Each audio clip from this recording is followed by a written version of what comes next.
Ho, ho, ho, and jolly holidays, everyone. Welcome back to another episode of Talking with Andrew and Chris. I am Andrew. and I am your season's greeting, Chris. Welcome, guys. Thank you for joining us. Happy holidays. We hope you guys had a great Thanksgiving. We hope that Christmas in just a few days is amazing for you Wait, all. what? What's happening? No, I'm just kidding. See, today Was I I didn't. was I asleep for too long? Yeah, dude. This is why I tell you to set an alarm, even if it's just for a Dude, cat nap. look, I knew I was late to recording today, but I didn't think I was like 2 months late.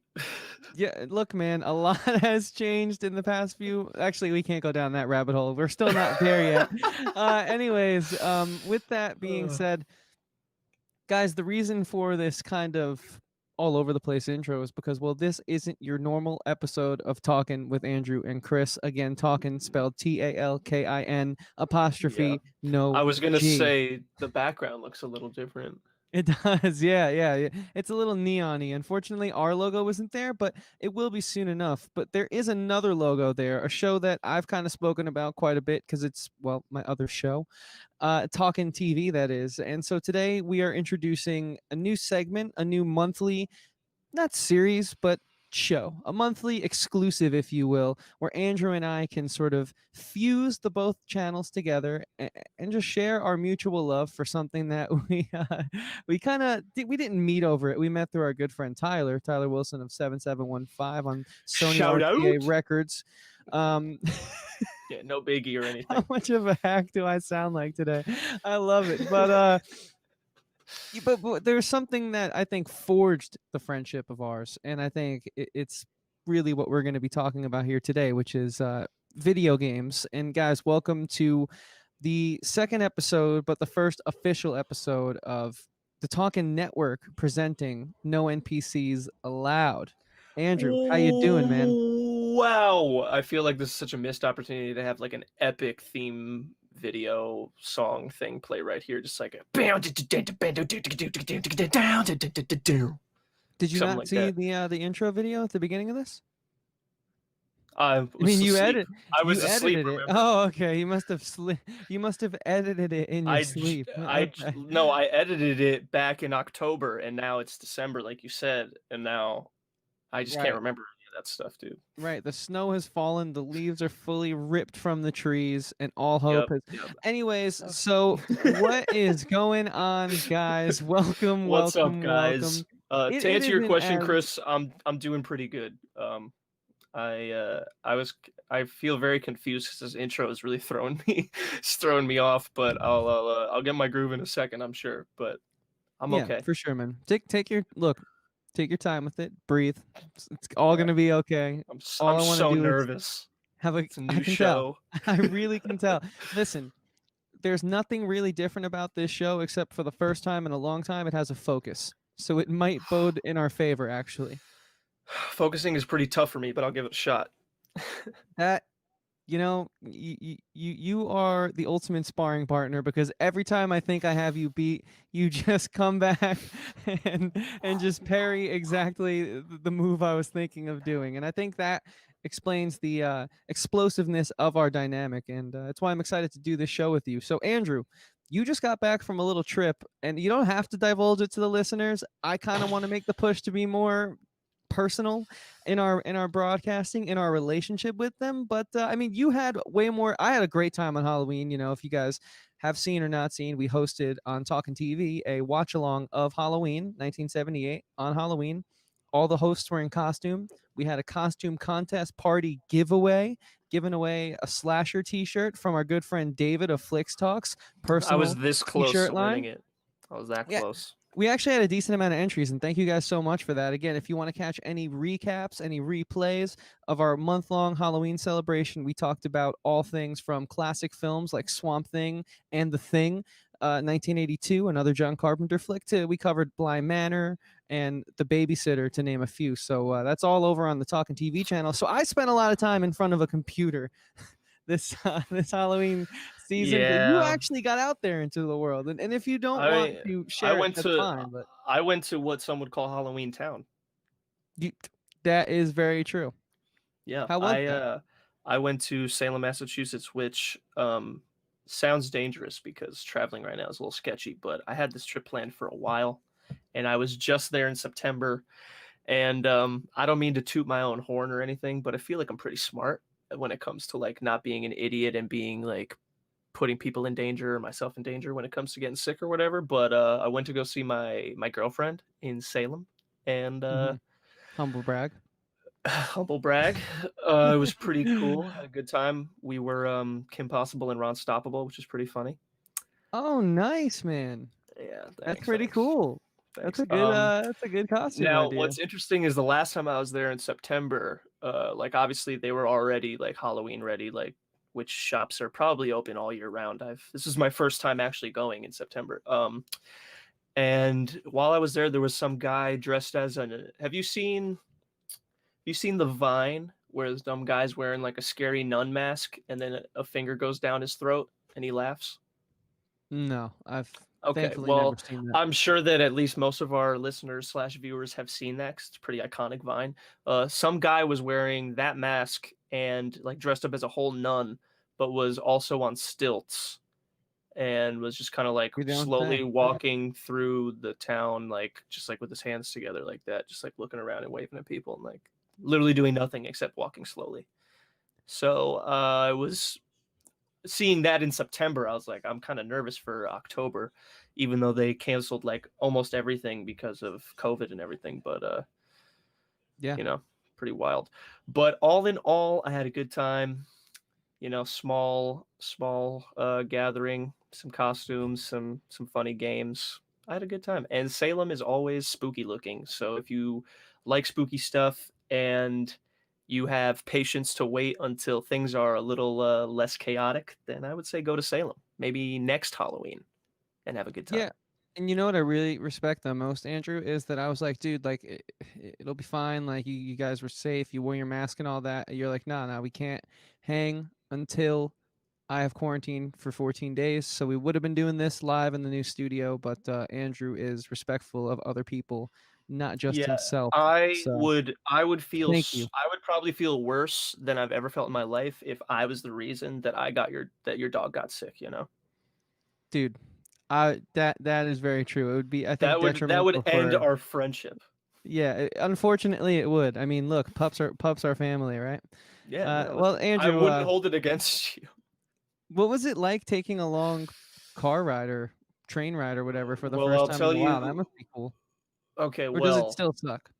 okay, so this time, thankfully, my great friend of ours, friend of the shows, Steve Squid Montana, he's a good buddy of ours.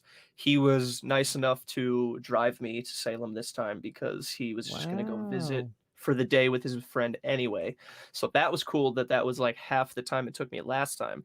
Last time in September, I took a train from my house to New York City, which is the opposite direction of where I was trying to get. But I had to do that. Took a train to New York City to take a bus to Boston to take a train to Salem. And then that day I left my house at 7 a.m. and got to Salem at 3:30 p.m. So that was terrible because a 3.5 hour distance wise trip took like 10 hours to get there. Uh, or almost 10, whatever it was. Way more than Hmm. three, which is how Yeah, long it way really more should than it take. should have taken, right? And you have to wear a mask like literally the entire time. I had to wear a mask all day because I was just in a train station or a bus station or on a bus or on a train. And you're not supposed to take yours off when you're on those places anyway. But either way, I I'm one of those people where like when I'm talking to people, I'm like, I'm not worried about it. Like I'm like I know that it's real and like you have to be careful, but like I'm not scared. I'm not worried that I'm gonna get it. But then like when I'm in the moment, and especially when I'm by myself, and I think about like, oh man, it's so uncomfortable. I want to take this mask off real quick. But then I'm like, but that's gonna be the time that something bad happens, so I'm not taking it off. And it's so weird to smell your own breath all day because it really changes more than you'd think it does. So And that's that's kind of something your I big learned. takeaway, My really, big from the takeaway experience. is that your mouth is is a lot less stagnant than you think it is. Okay, the more you know, and I do want to note that "Train to Salem" is, in fact, my favorite Grateful Dead song. Um, There's no way that's a real Grateful Dead song. I mean, they have, I think, over like 1,000 songs, so it's a higher probability than most artists, and I think 1,000 is lowballing it, to be honest. It just sounds like it could be a Grateful Dead song. But with that being said, we're not here to talk about Andrew's personal life all day, as much as he really took that 3 minutes I wanted to give him and ran with it. We're here to talk about video games, and Andrew, I kind of want to let you take this one and sort of let us know your experience with all things horror and thriller and spooky in the video game world. You know, how much of that type of stuff do you consume? Um, I think overall probably less than most other kinds of games, but as you were kind enough to remind me when we were talking about maybe doing this as a topic for a show, I've played more what would be considered scary games than I thought I did. Like originally, I was just thinking like, well, I never really got into Resident Evil or stuff like that, or like the was that Outlast or anything like that. Like I'm not into just the walking around really slowly, waiting for something scary to happen. Like Oh, really? that's also why I don't play Valorant, because that's literally my least favorite part of shooting games, is like when you know there's only like one enemy left and it's just you and them and you don't know where they are and they don't know where you are and you're just like walking around trying to hope that you see them first. Like I don't like that stuff. So I wasn't into that, but I don't really remember the first scary game I ever played. Although I think the first one I saw was, again, Squid, our buddy, was playing Dead Space in the dark at his house while I was there, and that was definitely scary to even just to watch. Oh So, yeah, Dead Space is and it was so cool, it's a and that good was like game. one It's a I classic feel at this like point. that was one of the first ones that had like cool, good space graphics. Like good So gravity stuff. The aliens were scary, stuff like that. I was gonna bring up Dead Space because I think what it did so well was it's not an RPG, it's pretty linear, but it took the play style of like a Mass Effect and Mhm. the graphic like prowess of a Mass Effect, which horror games for a long time, if you guys don't know, kind of followed the ideology of horror movies, wherein they were very low budget, they were indie studios, and they weren't ever really AAA stylized. In video games, AAA is like blockbuster, so they didn't have the resources, the assets, if you will, to sort of produce like a more polished looking game, a more polished playing experience. And Dead Space, having major funding behind it, actually had that. So I think it kind of opened up the floodgates for kind of like not Alien and Aliens, the second one, which was more shooting and stuff, if you remember, where Mhm. James Cameron was kind of like, cool, we're going to give the people like a lot more guns now, and we're going to just have them just spray alien blood all over the Right. place. So like Like it kind more of gave you that action, type of less feel. suspense. Like, yeah, exactly. Like Doom, just without demonic presence and Right, with yeah, like, like, I you know, wouldn't say crazy Doom is, alien type like, thing. a scary game because you never really feel powerless in that game. Like, you're always like, "I'm a badass and I'm running through killing demons." But, like, in Dead Space, you're That like, "The power's out, I don't know what's going on, I have probably limited ammo, I'm picking up guns as I find them," like, that's the kind of stuff, which is also, I'll talk more about it in a minute, but, like, that's how Last of Us is too, which is part of what makes Last of Us scary is, like, yeah, it's got zombies and stuff, but, like, you're also like, "I literally have 3 bullets total." Like not 3 bullets in this clip. I have 3 bullets total, and I know there's like 8 zombies around. So like that's scary in itself. But also, what I'm remembering that I literally just had on the tip of my tongue when you were talking about Dead well, Space. did you know that Dead Space 3 came out this year? I didn't know that. Yeah, I knew that they were making it, but I thought something it else happened. it came out and it's like a huge flop. No one's talking about it. Apparently it like plays horribly, and that just makes me upset, man. I didn't even watch Co play it, you know? It's like sometimes I won't buy a game and I'll just watch a Mm-hmm. streamer play it. Co Carnage is my dude. Shout out Co. I don't actually know him, but I feel like I do know him actually by how open and honest he is on his streams and how much of Right. himself he gives to his listeners. Anyways, I just remembered though. Hold on. Speaking about Dead Space, so I was even just before killing it anyways. even shout out Greg. Um, even before Dead Space, actually, I just remembered. I think my first taste of like horror game is the Oh flood yeah, level sure. from Halo. I think it was Okay. probably Halo 3, right? When you go in Didn't like the know it was library or gonna. whatever. Yeah, of course, at level 8 of Halo 2. I had no idea that this conversation would take us there, but let's talk about it. Yeah, Now, the flood were creepy because like I wasn't the biggest Halo fan as a kid. Like the only one I ever actually owned before owning the Master Chief Collection now as a grown up was Halo 3, and I played through the campaign a lot with that one. Like me and again Squid and his younger brother, him and his Squid and his younger brother took me through that entire legendary Halo 3 campaign and showed me where all the skulls were, and it was so sick and so fun. mhm, And I remember getting to that level, and right when it starts, the VidMaster challenge. yeah, well, I never did that because that was way above my skill level, but I got all the skulls and that was enough for me because I wanted the ninja armor. Okay. But at the beginning of that level, and the one flood jumps above you, and you have to shoot him to get the skull. Like first, I was like, "What the hell did you even just shoot?" Because like the body comes down, and it's like this weird, like grotesque thing that like limps and has like a claw on one arm, and then like a shriveled up hand on the other arm. And I'm like, "What the fuck is this?" And then you get further and further in, and you see like the weird like thing, like it almost looks like Half-Life with like the shit taking over the Marines, and you're like, "What the hell is going on?" And then you see the little things chasing you, and you're like, I don't know if I should shoot these things because I feel like I'm not going to be finding a lot of ammo because this is a zombie level and there's never ammo in zombie games. So like I'm nervous. And that was definitely the first time that a game like made me like anxious to survive. Gotcha. Yeah, with me and Halo, it's really funny, and then I do want to dive into more Mhm. horror-based games, but you know, I bought Halo 2 before I got Halo 1 because it was probably like 12 around that time, 11, and I think I thought I was ordering a different game. This is like the early days of Amazon, I've been there, and dude. so it came and I opened it up and I was so upset. I don't even remember what game I wanted to get, but my dad was like, I mean, just try it. And so I put it in and I remember playing it I have never and heard this story, and it's so funny because I know how you are with Halo, and that's a yeah, hilarious yeah, yeah. It was intro an to accident. Halo. And then I just remember like sitting there and burning a whole day, dude. My mind was absolutely blown. It like Halo to me, before there was music, there was Halo, right? Like that was the first thing I ever truly loved. If you wanna Oh my really go there, god. maybe Naruto. Maybe Naruto was like 6 months before it.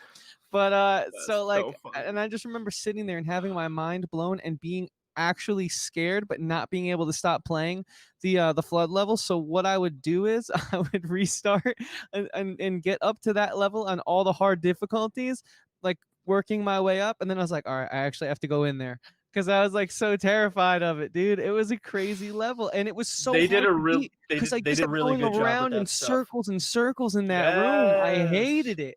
I Dude, it's because absolutely all hated the it, but I flood, loved it. like all the flood like crap that gets on the walls and everything, it makes every room look the same. Yeah.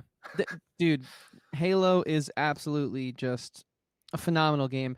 But Right. Andrew, speaking of phenomenal games, walking simulators and horror are kind of like one of my favorite things to play because I don't play many single player games anymore. It's really just all about like, hanging out with the homies that are scattered across the country, Right. keeping up with Like them and playing stuff, and Monopoly. like playing Monopoly hardcore lately, which is what we've been doing. Just like online games, Overwatch Halloween events, pretty tight as per usual, but it's kind of losing its allure just a little bit, but that's Well, okay. it's over now, unfortunately, but I know Yeah, what you we're mean. It's waiting like for well, it's like it comes and then you play and you're like, "Wow, this was really fun." And then like you play for a week and you're like, "But it's literally the same exact thing as last year and they've never changed it ever except for these challenge missions." So you're like, "Now I'm kind of over it." But the Halloween maps always look amazing. right. We're waiting for my group, at least when I say we're waiting for the second Overwatch to kind of like re-spark our love for the game because it is a good game, but it's like, okay, Right. guys, come on now. Lots of It's rumors it's that the beta for Overwatch 2 will be in April or May. Yeah, whatever those rumors are, I won't believe them till I see them. Because, like, let's just use Cyberpunk as an example, getting pushed back a fourth time. And I'm actually really excited about that game. I want to do a podcast on it when it comes out. But I mean, it's just like at this point, dude, come on. Like, just, it's Listen, okay. We're not going to be I've mad. Just actually tell us when you think it'll be done. yeah, listen, I've been there, all right. When you know how much I love Kingdom Hearts, I mean, I have Kingdom Hearts Yeah, for sure. tattoo right here, and Kingdom Hearts 2 was pushed back so many times that it got pushed back over a year. Like It was like a week before it was supposed to come out the first time. Oh, it's getting pushed back a few months. All right, whatever. It's getting pushed back a few months. Okay. It's getting pushed back a couple weeks. Okay. It's getting pushed back a few months. Okay. Okay. You've now pushed it back over a year. Just tell us you're working on it and then just let us know when it's done. I don't care anymore. Just Yeah, tell me when it's done. So I've 100, been there. 125%. Mm, mm. It's ridiculous, man. It's just like, come on, guys. Like, you can't make something look this cool, tell us Keanu Reeves is in it, and then keep delaying it. Like, that's not okay. It's a quarantine. Yeah, People need things to look forward to. You know what I'm exactly. saying? Like, you And can't it's be like, doing that. and then also on that quarantine side, it's like we get that you can't finish it as soon as you wanted to. Like we understand. We're not going to be like, then forget your stupid game. Like, Right. just don't string us along. So, as I became an older gentleman, I started to get a little money in my pocket. And Mm. so I was like, you know what?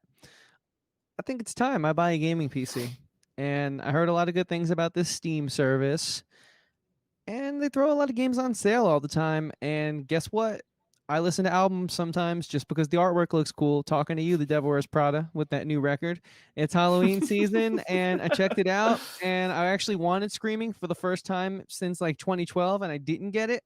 Was a little I upset. mean, the That's first couple okay. songs are pretty kind of heavy, but Just not what I want. I just wanted to know that they hadn't changed, is what I'm trying to say.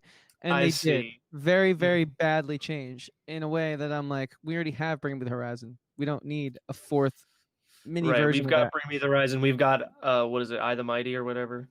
Yeah, exactly. Who guess We what? That is their lane. They're not switching to a new lane. At least turn yeah. your blinkers on first and give us some warning. Jesus. But that's a different conversation. Yeah, yeah, yeah, So yeah, I yeah, got this yeah. gaming PC, and I've been hearing a lot about this game Firewatch because it was sort of like one of those weird little indie games that I've always Mm, heard about that I never had a chance to really play because I right. was just like a console kid. Shout Mhm. out my console kids. I remember you showed me this game once and we named that beagle Bucket. Yeah, dude, the Beagle named Bucket. You got it. If you guys don't go the Beagle named Bucket route, shout out all Yeah. my Bucket Beagle guys out there and gals. Yeah. You know what Yeah. I'm talking about.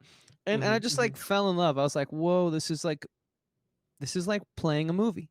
There's mhm. not much gameplay mechanics, but what there is fully immersive sound design, scoring, storyline, like choose your own path, like your decisions dictate the Mhm. story. And I like that in these kinds of games, like, you can kind of decide the pacing too.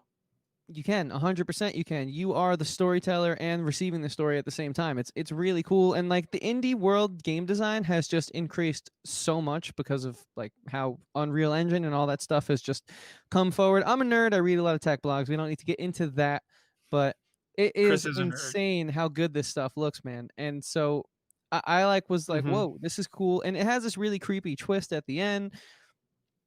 You find out it's not as much of a horror game as they lead you on to believe the whole time. It's actually explained as you know what? I don't want to spoil it for people out there. It is a flirtatious way to get into walking simulators and horror games, Listen, is what I if would you say. wanna talk about a walking simulator that looks and sounds and breathes like a horror game, but then all the way at the end you find out it was never a horror game and you're just a bitch for being scared that whole time, then let's talk about Gone Home because I'm still not over it, okay? So, like Steam, PlayStation Plus, if you're a member, they give you 2 free games a month. Like usually it's like one of them is like a really good game that came out like 2 years ago or something, and then the other game is like some arcade game or an indie game or something like that. So 1 month, it's free game, Gone Home. There it is. And the premise of this game is I don't remember any of the characters' names. You're a girl, you come home from your trip to Europe or whatever, you're probably in college or something, and you come home, gone home, you've gone home. And there's a note from your parents or something that says like we went out. I don't remember if they're like we went out to look for your sister or we went out to eat or I don't know, but you're the only one home and you don't know where your parents are. Maybe you do. I don't remember. You don't know where your sister is. You keep walking around the house and you find notes and clues and stuff that's like, oh, like since I've been gone, like life has been weird at home and my parents have been fighting with my sister and all this other stuff. And the entire time you're playing this game, it happens in one night, the whole night. It's raining, it's thunderstorming, it's dark. You know, like you're walking through your house quietly by yourself. There's no dialogue. You're by yourself and it's just raining. Then you find like a secret passageway in your house and you find all these notes and you find like your sister was like talking to this girl that like was trying to join the, you know, the army and shit. And you're trying to, and I'm like, this whole game, I'm like, dude, my sister got freaking killed by some dude who's been secretly living in my house and I'm trying to find him. I have no idea where he is. I'm so nervous the entire time I'm playing this game. Like I'm like waiting for someone to jump out at me, waiting to find some dead body or something. And then you get to the end of the game, spoiler alert, you get to the end of the game, you get up in the attic and you find out that your sister just fell in love with some girl and they ran away to Seattle. And I'm like, hold on, hold on. This entire game in a stormy night, you're home alone, you find a secret passageway in your house, and this Yeah. wasn't even a horror game, and all it is your sister was like, "Our parents don't understand. I'm in love with this girl. We're running away to Georgia." And I'm like, You know "Are what I you kidding really me?" love about these types of games is the way that they deliver the story beats. Like in Firewatch, you have the woman calling you on the intercom the whole time, the other fire tower, because basically you're Right. up there in Colorado, and in the 80s, they had fire towers still. It was like the end of the fire tower era, and there would be fires, and they would spot them and try and save the forest from burning down and burning down towns and stuff. So you never meet her in person because she's miles and miles away. Like you look through Right. this binocular to see her, Right. Yeah, I remember the but they beginning of the deliver. game. Yeah, exactly. They deliver the story beats through like a little radio. And in Gone Home, you get like these notes that you can read. And I believe there's voiceovers too as you're like walking, but you're I always think yeah, alone in there's these like games. yeah, there's notes and then there's like voicemails, but that's it. Notes And and did you get to diary the part where entries. you find the record player in the living room and you can like Yeah. listen to like the old 50s songs? So on that table, there is a flyer to go and be a fire tower watcher in the Firewatch world because these are the same developers, which I Right. thought was really cool. They did look similar. Yeah, so it's pretty funny that you kind of went to this one next. Right. And But so these guys do a good job, and they obviously sort of Firewatch being the game that came out first, and then they moved on to Gone Home. mhm, They did a good job of really leaning more into the horror elements that I think really worked in their first installment, right. Firewatch, and now Gone Home. They lean Well, into it. if you really want to talk about in my opinion, maybe the best horror walking simulator that was ever made, even though again, I'm gonna say that I am no expert at walking horror simulators because I don't play a lot of them, but you have to talk about PT because that one was like everything P from T. P period T period. Um, Okay.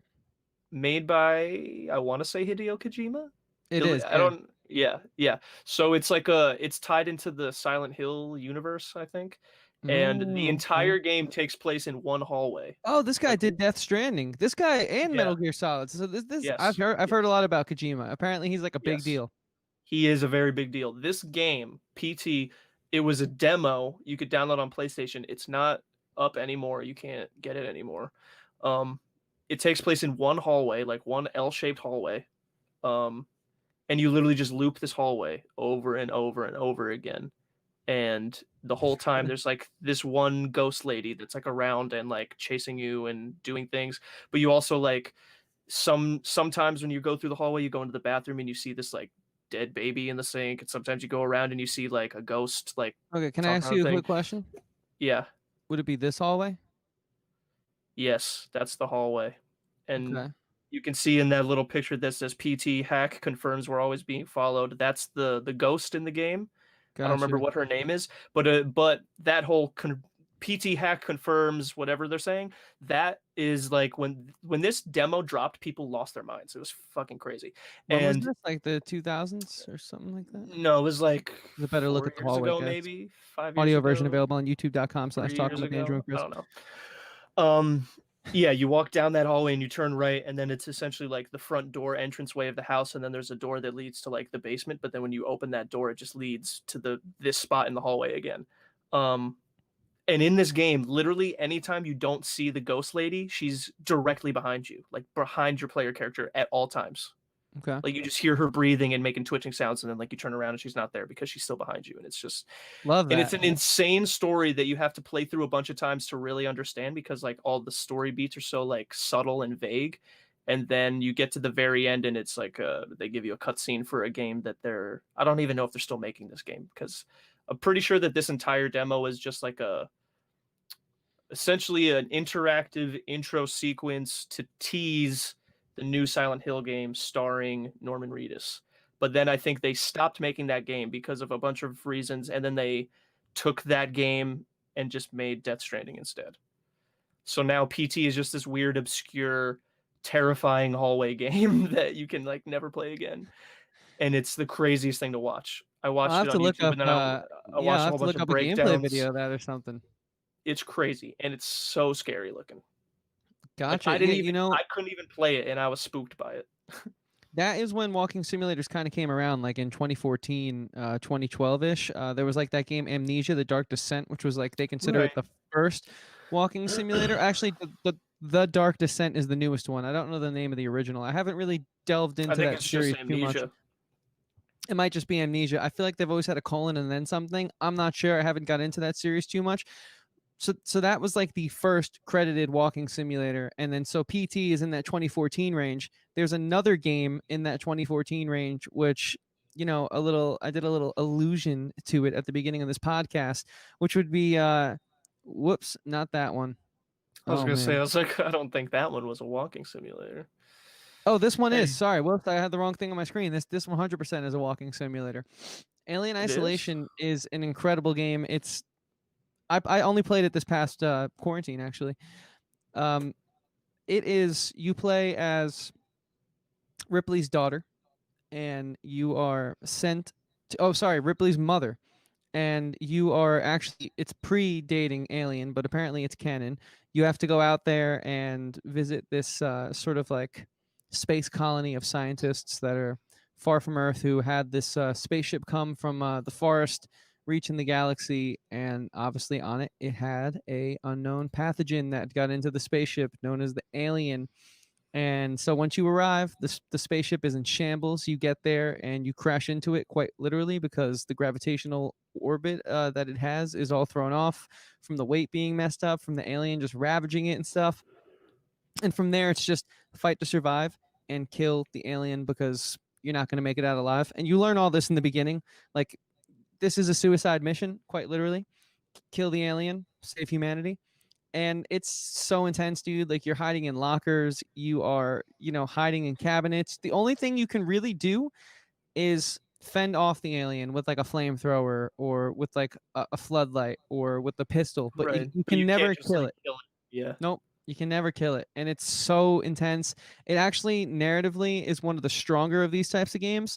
It has like a story that you play through that is a little more concise and to the point, because a lot of these games are like very interpretive. I think again that's like the budgetary restraints of just the horror genre in general, and also Mhm. part of the scare factor. But obviously, this being produced by Sega, you know, I forget the actual company, but like the main publisher was Sega, so it had money thrown at it. And it was, the cool thing about this is it was a Skunksworks project, Mhm. because Sega had asked three game developers to create an Alien title, and you can find all this in the No Clip documentary on it. Actually, they just put it out this past week. It was really interesting. Sega Mhm. asked, It was published by Sega, developed by Creative Assembly and Feral Interactive. right, CA would be the company, Creative Assembly. Mhm. And so Sega was like, hey guys, like we have the Alien IP, we've, you know, leased it for 3 games, and we want you guys to do one of them. What can you come up with? They brought them this. By the time they had gotten their pitch off the ground and their little demo of this off the ground, Sega said, this is great, but the first 2 Alien games we already put out have tanked. We have moved on. We're just gonna hang on to this and maybe come back to it for the last title in a few years, but we don't plan on releasing a third in this series. Can you make us like a Wii Sports Olympic competitor type game? And so they were like, damn, this is really good. And the lower creative reps at Sega were like, this is really good. I would hate to see this go somewhere. So they kind of like formed a corporate coup where they would show Sega this Olympics game, and there'd be like no progress on it. And then in that final meeting, when they knew they were going to get fired, or lose the job from Sega, they were like, but wait, we have this incredible demo, unlike anything you've ever seen. In the 11th hour, they switched it from third person to first person, which I think was huge for, because this game, why I bring it up and why I went back and played it so many years later, because the graphics definitely are, while they're solid, they're old now. You know, this Mhm. game was kind of like, oh, so this is the format of a walking simulator. This is what that is. Like, it helped set that in stone. Right. and I think it did a lot, quite honestly, for the indie gaming world, having this Mhm. big IP attached to it, but still having this like indie game feel. So it's got a really cool story, both in its production and in its gameplay, and it's 10 out of 10. It might be one of my favorite games of all time. Like if we did a list on this show of 10 favorite like single player story games of all time, Mhm. this would probably be like 9 or 8. It's really good. I would Damn. highly recommend it. That's why it Well, still fetches the $25 that it cost when it came out to this day. It's like one of those Witcher type things where they'll put it on sale, but it's still selling copies at right. its original retail value. Wow. That sounds pretty cool. I mean, I think the first game, I think the first horror game that I got into like that I thought also had a really good story was BioShock. Mm, That one spooked me, and that one I thought had a really cool story. kind of back to that And Dead Spacey style of gameplay. right, exactly. Like I don't even know why I played BioShock, honestly. Like I feel like looking back at it, it was not a game that would have interested me. It had to have been like a friend of mine was like, "Yo, this game looks sick," and I was like, "Oh, it looks kind of cool. Yeah, I'll check it out." And maybe I didn't know it was supposed to be scary or something because I don't know why I would have bought a scary game at that time in my life. Yeah, we were But kind of young when that game came out, and I think I had yeah, similar feelings where the commercials were mhm, scary, but I thought it couldn't be that scary. Like little girl on top of exactly. giant scary man, that got me when I was a little kid. Like still Hmm. can't really finish The Shining Right. at It nighttime, was you know? honestly, it was probably that I saw that it was like you have guns, but then you also like could throw fire and lightning and stuff, and I was like, "Oh, cool, superpowers." Um, but then like you start the game and you're on a plane and you're just like, "Oh, well, just on this plane," and then the plane crashes, and then you're just the first time you can move your character, you're just swimming in the ocean. You're like, "Huh?" Like, "What?" And then you just Right. see a freaking building sticking out of the ocean. You're like, "Well, I know what this game's about, so I think I gotta go to the building in the middle of the ocean." And then you find this city that they built underground, and you're like, "Oh, this is so cool, the city." And then you get inside, and you're like, "But where are all the people?" And then all of the people are like strung out druggies trying to beat your head in with a wrench because they need some crazy drug you've never heard of that you're going to start collecting from these little zombie girls that are being protected by these scuba diving looking guys with drills for hands. And then like and all of that honestly is scary enough, but then they went a step further and like the set, like all of the levels look amazing. They all are scary. And then like I'm gonna spoil a scene in this game just because of how much I remember it. Like this is the kind of game where like when they give you when they give you weapons, they want you to be like, it's a big deal that you're getting this new weapon. Like we're giving it to you in a cool way. Like the first gun you find is a revolver, and you find it in a baby carriage after they teach you to sneak up behind this enemy who's like talking what you think she's talking to her baby in the carriage, and you beat her with the wrench like to kill her while you're sneaking so that they teach you how to do that. And then you look in the stroller and there's just a revolver in it, and you're like, oh, this crazy woman was like talking to a gun like it was a baby. But what I'm trying to get to is that you walk into this room and it's a fully lit room and there's a shotgun. I don't remember if it's like with a dead body or if it's on a table or what. You find the shotgun and you're like, "Oh, hell yeah, dude. Love shotguns in video games." You pick it up, all the lights turn off. And you're like, "That's not a good sign." Then one light turns on in the middle of the room where you're standing. You're like, okay. And then all of a sudden, from just every corner of the room, enemy comes out one at a time. They just come running out of darkness, like, "Ah!" And you're like, what the fuck? And you're boom, boom, boom, boom. And I'm like, thank God I Right. have the freaking shotgun now. And then you kill like probably 15 enemies, and the lights come back on, and you're like, what the fuck just happened, dude? I'm like 13. And Dude, I just remember like so many times in that game just walking around corners so slowly because I'm like, I am so fucking scared. Because they like the only time there's music is when you're already in the middle of a fight. Other than that, it's just silence. You hear drips, you hear like weird machines doing things, and then you just hear like, ah, and you turn around and there's some crazed heroin addict running at you with a pipe, and you're like, ah. yeah, that game had some seriously intense subject matter and some Yeah, kind of interesting social commentary if you really think dude. about And it. then the cool twist at the end that I'm not gonna spoil, like it's so good. Don't spoil it. I'm not. It's so good. So I BioShock got 2 was not scary at all, and I didn't really like it. But then BioShock 3, I wouldn't say it was scary like this one was because there wasn't like darkness and all spooky or whatever. But at the same time, I felt like that one, as much as it wasn't scary, it still like had you in suspense because you're like, there's a bad guy and I'm trying to save this woman who they're trying to get, and like all the enemies still felt like they were like strung out and trying to like rip you apart. It was Right. definitely still kind of creepy, but nothing like the No, first yeah, BioShock. I never beat a BioShock game just because they always got a little too intense for me. I don't think I played the third one, Infinite. I played the first, and I Mm. remember the second not being When I that got great, so I when I kind got of to the walked away end from it. when I got to the end of Infinite, the twist blew my brain so far out of my skull that I literally dropped my controller on the ground. I was sitting Damn. in my room playing it, sitting in front of the TV. I like beat whatever's the end of the game. You're watching the end cutscenes and shit when they're like teaching you shit, and then it's like, here's the twist, and I was like, I just dropped my controller. I froze. I was like, what? It's And fucking crazy. you've replayed these games quite a bit, right? Yeah, I have the remastered collection, and I played through the first. I've played through the first one, and I played through Infinite again because I tried to play through the second one, and I was like, I really don't like this game. Mm-hmm. But Gotcha. I know the first one and Infinite really well. Yeah. No. Two things I have to add to that. One, I want to apologize to Paul Jemai for all your potty mouth here. I know he raised you better, and it's a little upsetting that you have to curse to get a point across. And so sorry, Wow. Dad. And two, I Why want are to you say sucking up to that my dad? hey man, I feel like that's not cool, man. He doesn't like that type of thing. And you know what, Andrew, you can do better than that. And so this speaking of doing better than that, it's funny you brought up BioShock because the next game I was going to bring up is a game called Closer to the Sun. Now, the reason this game is on the list is because preemptively knowing Andrew so well, I knew BioShock would come up. And so I Whoa, played this okay. game because Okay.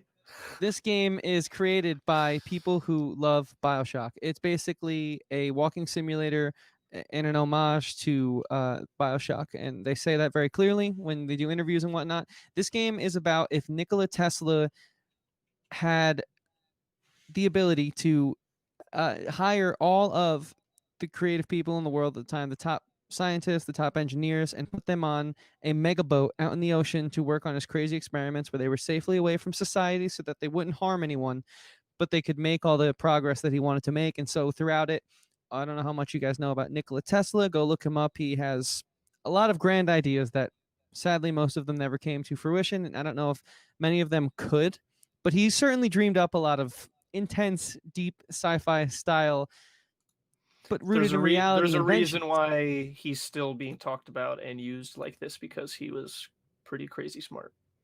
Yeah, so of course all hell breaks loose and they open a portal Yeah, to a all not these good pictures place. look pretty crazy. And you got to escape. It's a walking sim. A lot of walking simulators you have to escape. The premise is cool. The execution was poor, but if you guys like BioShock, you might get something out of it. So I would at least say go and check that one out.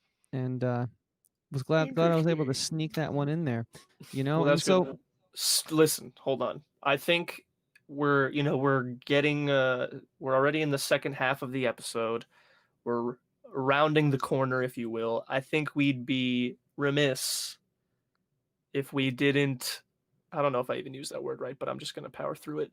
I think that we need to bring up zombie games. Like I mentioned Last of Us before, but like Last of Us, Left 4 Dead, Resident Evil, Silent Hill, like that's a whole genre of game that has a whole bunch of different executions. Like Silent Hill is way different than Resident Evil, which is way different than Left 4 Dead, which is way different than Last of Us. And it's so crazy that you can take something that's just like zombies are a problem in the world and you have to deal with it. And they've made so many different ways of doing that. sure, yeah. So let's start here.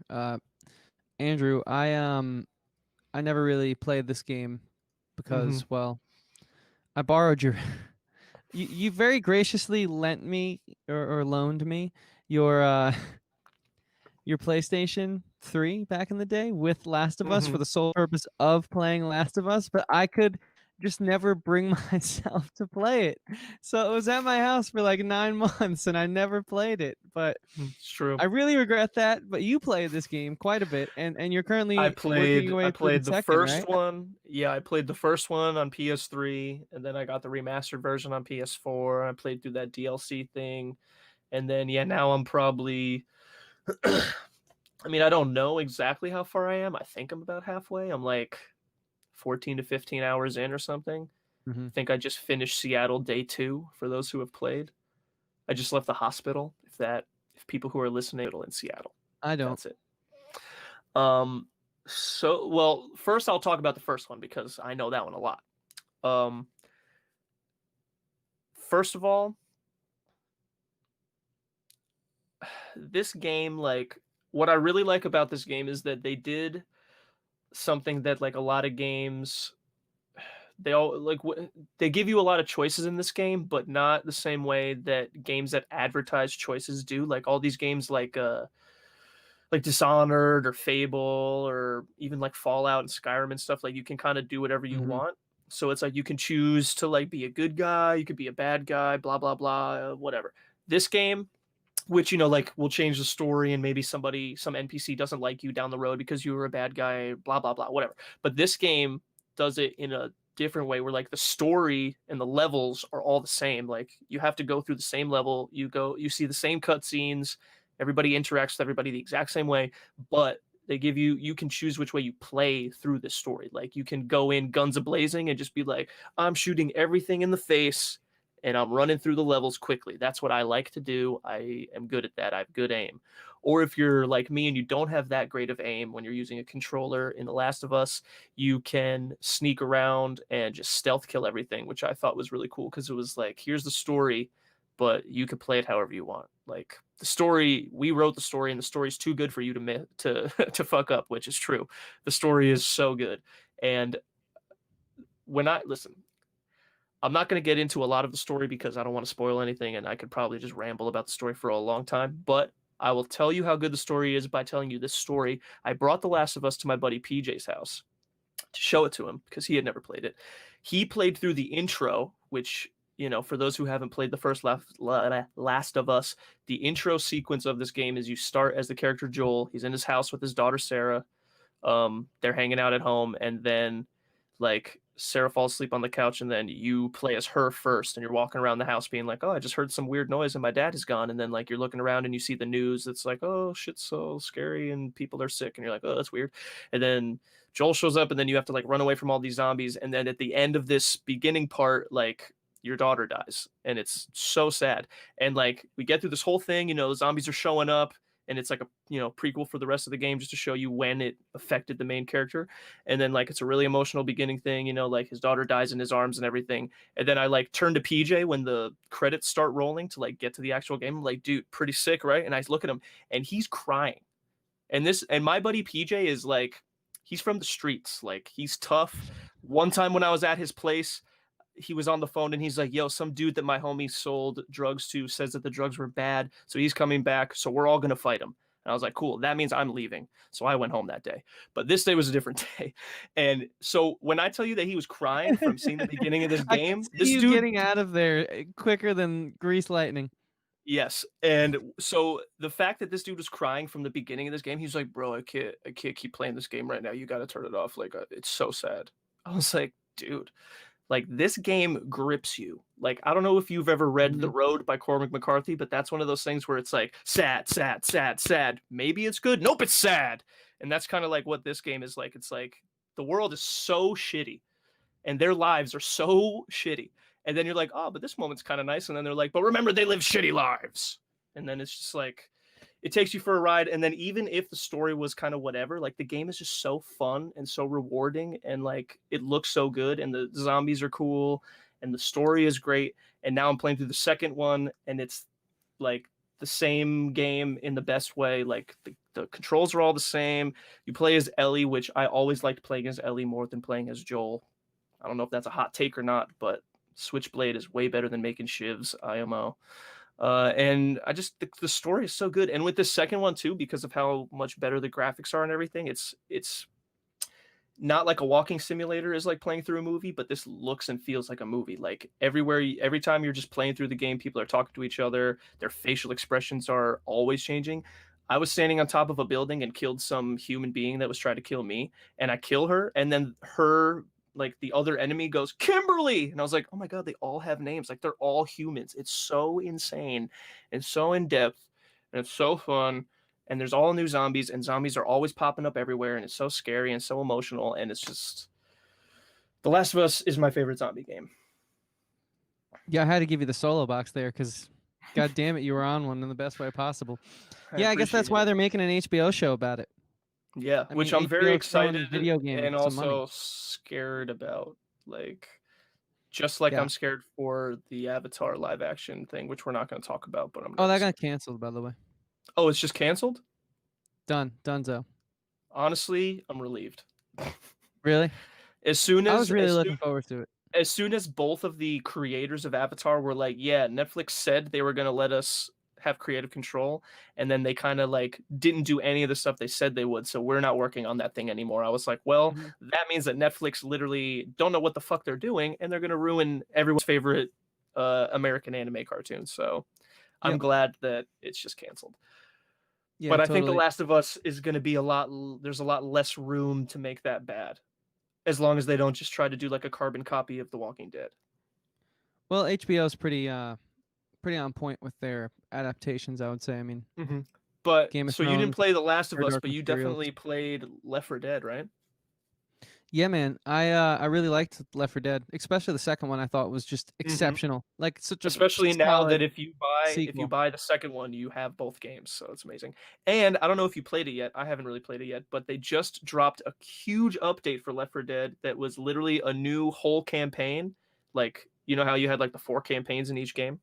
A whole new campaign made completely by fans. Wow, really? Yes, fan Okay. made campaign. They officially added it to the game. It's a free update. It's freaking crazy. So you ever heard of that game Dying Light? The zombie Yes. game? Left 4 Dead and Yes. Dying Light just did a collaboration as well. So Really? Left 4 Dead's there's like a All skin right, hold on. pack or something. Now that Make you them make now it that you look like Left 4 mentioned Dead. now that you mentioned Dying Light, we have to just we don't I'm not going to talk about it, but we have to mention Dead Oh, that Rising, game's another phenomenal. popular zombie game. I know, Dying Light is phenomenal. I just I think love Dead that Rising game a was lot. like the last one we didn't mention. Where you're Unfortunately, there just was like a terrible person I used to play that game with, mm, so I don't want to talk about it. But it great happens. game. Yeah, And but so Left yeah, 4 you Dead can is fun. mention Dead Rising. You can mention Silent Hill, whatever. I don't know what we're talking about even anymore. Those games, but like this is, in my opinion, the greatest zombie video game of all time. Not Okay. specifically the final season. It was just the highest, the lowest amount of pixel picture I could find for some reason. The Google images are not kind to the Telltale Dude, you Walking got to Dead go to game. the top and hit Um, large image. Listen, we'll that's have to do okay. that I another mean, day. I haven't Did you played ever The play Walking these? Dead. No, I played Telltale games like Oh, the Batman ones and the dude, Guardians of the Galaxy one, and those two were phenomenal. So I have to imagine that this is really good. And I've you want to only speak heard good about things almost about this. shedding a tear or two or 70? This game really does that to you, man. It's when the writing is good, it doesn't matter if the graphics kind of annoy you or if the gameplay is a little clunky, because this was like their flagship first ever release. Yeah, So it doesn't matter. It was a huge smash hit. This company apparently, or unfortunately, made some terrible business decisions. And so they went under and now they're restarting up again, but there's barely any of the original creators and developers and writers behind it. So we'll see how much of the old soul is actually still there. I feel like it's going to be another Now This Nerdist situation where it's just going to tank. that was But so stupid. that was terrible. That was That was awful. so But terrible. sorry, not Nerdist. What am I saying? Right, source fed nerd, Source fed source nerd. fed and source fed nerd, Thank and then you. now this. Yes, Nerdist is in its own terrible place right now, and right. that's all on them. Doesn't Nerdist suck right now? I can't watch it anymore. I I I used to don't think love it, I've man. watched I don't think I've watched a Nerdist video probably since 2019. Once they lost Chobot, I was like, I'm done. Once Chobot was gone, and then like I know that it turned out that it was all lies, but like the Chris Hardwick situation when that happened, I was just like, this whole thing is just sketchy. And since then, everything is good with Chris Hardwick. That was all straightened out and he's fine. But before it was all straightened out and everything was sketchy looking, I was like, this is just I don't. Dan Casey's great, but Dan Casey's not enough to carry Nerdist That's what I on was just by gonna say, himself. dude. It's like And I they liked went with Allison. I liked Allison Hayslip too, but yeah, but then they let her go. And, yeah, and yeah. they went with Dan, and I'm like, damn, dude, I like Dan for like the Friday segment. Like, Yeah, I like let him his work on a lists and segment. stuff. Yeah, let him work on something all week, but he can't. I don't know. So I don't want to. Whatever. It's unfortunate. They're too corporate though. Like they got too corporate YouTube. But Mm-hmm. You know, It I feel happens. like that kind of happened with The Walking Dead because the final season, unfortunately, was not as good as the first couple, Mm, but still great games. I highly recommend the first season. Absolutely blew my mind, and I think there's something in it for everyone. Other than that, I had a few honorable mentions. If you care to indulge me real quick, indulge, Chris. this I game insist. needs all the attention that it's never gotten. Canarium. It's based on H.P. Canarium. Lovecraft and his Mm. novel At the Mountains of Madness. Essentially, you're sent to an archaeological research center in Antarctica, and guys, Lovecraft always is the storyline of you crack that wrong piece of ice and you unleash an ancient alien demon that's been buried for 100 million years. And that is 100% true in the case here. And this 100 game million years. is visually stunning. It is such a good story. The gameplay, the writing for a walking simulator, it's like the most immersed I've felt in one in a long time, and really never went anywhere. Very unfortunate. It had Hmm. like a little hit while it had like a little bubble for a second on Steam, and then they put it on sale 6 months later and had a little bit more, but like not even the big streamers I watch picked it up. It's very overlooked, underrated game. I love it. Just outside of my top 300 games of all time. I highly recommend all of you guys go and check it out. And then, honestly, horror games have really, and horror in general, has replaced a lot of my former taste. So it's like tough for me to do this, but there is a game series, man, that I only discovered thanks to the quarantine. They're coming out with the most recent installment at the end of the year. It's going to be sort of like Soviet Union infiltration, and all this crazy stuff breaks out around, you know, experimenting on people and turning them into weird things. I don't want to give too much away of the heart of the game right now, so I guess I will just reveal the game that I am talking about, guys. Outlast. I don't know what Bundle Aha. of Terror is. I'm That is assuming it's probably something like new the to first me. and second one put together. Yeah, it looks like it because you have the Yeah. guy from the first on the left and the guy from the second on the right. Outlast was a game that I never played, but shout out Tyler Wilson. When I went to his house, his brother Parker was playing it, and he explained to me like what the deal was, that you're like this reporter and the only way you can like see in the dark is with your camera, but your camera has a certain amount of battery. I'm like, nope, I'm not doing that. It's really I'm cool. not It's a putting really cool myself concept. through that I, stress. I think this game gets a bad rap because it's always given out for free all the time, but you got to understand this game was such a big hit that the games that are given out for free are the games that can afford to give their games out for free for like a week span or a month span on a console because they've made back the money they put into this game. Right. And this game proves why it was such a big hit. And it also came out in 2013. I think helps push the walking simulator genre a little bit further. And I think the second one in 2017 really cemented it. And hopefully the new one's good because it is an out of left field premise for these types of games who kind of took the traditional haunted hospital, haunted house thing and ran with it and put their Mm-hmm, own mm-hmm, twist on it. So we'll see. But I'm mm-hmm. excited for it, man. And That's this was cool. a good conversation. Do you have any This honorable one. mentions or Yeah, I guess so. I just you remembered don't have to that. have any? No, I do. It's a good one. So like I've been saying, I never really played scary games because I didn't really like being scared. But I do remember a game that I loved still to this day, but now has been completely just eclipsed by Skyrim. There's no reason to play the other one anymore. Oblivion. Oblivion, Elder Scrolls 4, Oblivion, always really fun. Love that game. It's what made me love Skyrim so much because Skyrim was literally just like everything great about Oblivion, and then they took out all the really annoying things about Oblivion, like athletics and acrobatics and that kind of crap. Um, anyway, in Oblivion, because it was essentially like Skyrim before they took out all the annoying things that made Oblivion really annoying, one of which was how dark caves were if you didn't have a torch. Now, when I was playing Oblivion, I was a younger lad, I was probably like, I don't know, 11, 12, 13, something like that, playing Oblivion. And um, as a young kid, I was kind of a bitch. I was scared. I didn't like confrontation. I, you know, I wasn't very tough. I'll admit that. And I was playing Oblivion, and every time I'd go into a cave, I would have one torch, and the torch would go out, and it'd be so dark, and there'd be no music, and it would be so scary. I'd be so nervous. Look how dark that is. That's so dark. And over in the dark part, Yeah, over that is. over here, like that's where like the enemy is walking around, or that's where you need to go, that's where the door is, and you have no idea where anything is. I would get so scared You can playing like this barely game. see it right now. I would get so scared, and that's a dead body right there on the ground. So you don't even know what's going on. Um, I would get so nervous that I would like hit up my Xbox menu and I would play one All American Rejects song on repeat because it was the only one that put me in like a happy mood, and it was "Change Your Mind," which I don't know if you've ever listened to that song, but it starts with this really funny synth sound that just goes do do do do do do do do do do do do do, and it's like Oh, okay. I thought you were gonna it's say "It just ends tonight" because of that lyric, "When darkness turns to light." no, that's really funny though. I wasn't that deep. No, it just like it was a song that just because of how funny that opening synth sound is, it just like cut the tension immediately, and I was like, okay, I'm just playing a stupid game that's too dark.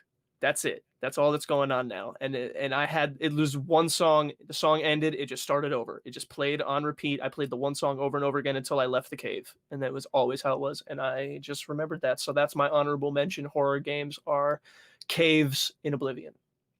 Oblivion and the Elder Scroll franchise are just immortalized in my upbringing, and I always got arrested because I would just steal shit and not know how to not do it when I was little.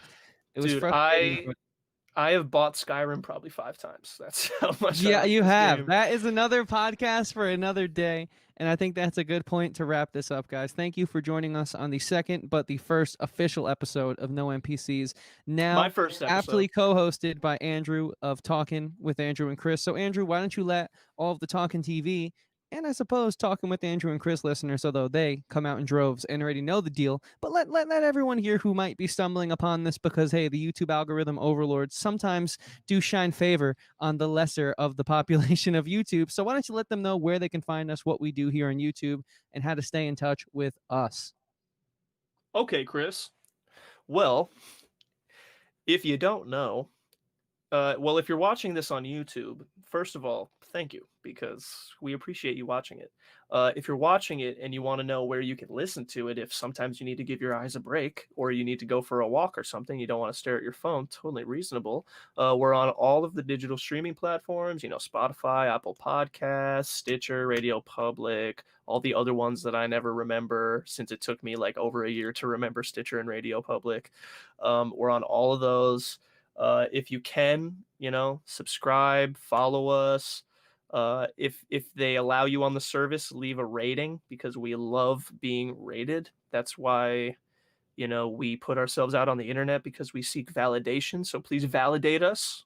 We would love that. If you're listening and you're like, you know what? They were talking about a lot of things that were probably on screen that I didn't get to see because I'm only listening. And you know what? We appreciate you listening, but it is a little bit more fun when you're in on the joke, isn't it? If you want to be in on the jokes and see our visual bits, then get over to YouTube. We're talking with Andrew and Chris, Talking TV. We're both on there. Subscribe to both. I'm sure that at the bottom it'll say something like featured channels or subscribe to or likes. Yeah. I have faith in you guys. It's not going to be that hard to find it. You can find it. Subscribe, like every video that's on there because it really helps us out like so much. And it's literally a click. Like you just have to click and then you're done. And then it helps us out so much. And we'd really appreciate it. And click that But bell to turn on notifications as well. dude, don't just click the bell. Punch the bell. Punch it. That's what all the YouTubers say. You have to punch it. I think clicking it doesn't work. You have to punch it. Yeah, punch that bell to turn Punch on that bell. notifications. Follow Also, us. were you about to say follow us on social medias? No. You were about to say that. I was about to cut you off. You're right. Follow us on social medias at Talking Podcast. Is it just Talking TV or is it Talking TV Podcast? Talking TV podcast. Thank you very much. At Talking Podcast, at Talking TV Podcast on all of the regular social medias. Follow us, chat with us, like us, email us, call my phone if you have my phone number. FaceTime me. If you know where I live, show up. Let's talk. Let's hang out. Once it's Guys, safe. basically, It's really easy. The links to each channel will be in the description, so you can find the other one through there, depending on which one you chose to listen to this with. Each channel will post or does post every Monday, Wednesday, and Friday, with new episodes coming out on each of those days, hence why we post on those days. On Instagram, each channel is active daily. Again, the links to all those things will be in the description. This is going to be a monthly segment. Next month, we're going to be doing our favorite Star Wars video games, as we'll be in the middle of our Mandalorian recap month extravaganza, airing every Friday night at 7:30. We're going to be doing our recap series, so of course Andrew and I have to hit that at the halfway point with some good old Star Wars video game talks. And all that can really be said is, if you're here, you're not an NPC, and let's keep it that way. It's about True. time we take back what's ours, right? Amen, brother.